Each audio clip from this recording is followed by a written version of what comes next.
Si vous avez le goût de l'histoire et que vous êtes gourmand, peut-être connaissez-vous les livres historico-gastronomiques de Michel Barrière. À l'intérieur, une intrigue, du suspense et des recettes qui vous font remonter le temps. Aujourd'hui, tarte royale au programme. Michel, on est à quelle époque là? Et on est en 1570. Et c'est une recette que vous avez trouvée où?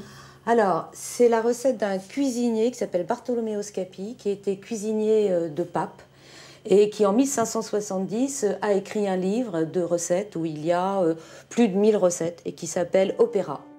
Pour faire la tarte royale, il vous faut de quoi réaliser une pâte brisée, 250 g de ricotta, de l'eau de rose et des pignons de pain. Donc, pour la pâte, c'est très simple, hein. On prend 250 g de farine. Hop. Sans oublier le beurre, à peu près une demi-plaquette. Une pâte toute faite, ça peut pas faire l'affaire? Oh ben non, ça serait tout de même un petit peu dommage, et d'autant que, bon, ça prend quoi? Ça prend 10 minutes de faire une pâte, donc ça vaut le coup, hein.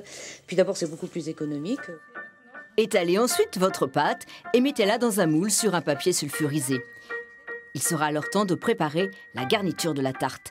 D'abord, les blancs d'œufs, uniquement que vous allez monter en neige. Puis 250 g de ricotta.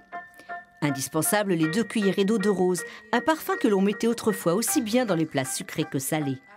Râpez le gingembre et faites griller les pignons de pain. Ça sent bon. Et voilà. Alors, on les rajoute? Ouais. Hop, hop, hop. Mélangez le tout et versez la préparation sur votre tarte. Imaginez-la en 1570, cuite sur les braises dans la cheminée. Ça prend plus de temps? Ah oui, et je dois dire que je ne vais pas obliger mes lecteurs à faire la cuisine dans la cheminée, donc moi je dis thermostat 7, voilà. Allez, toute simplicité. C'est parti.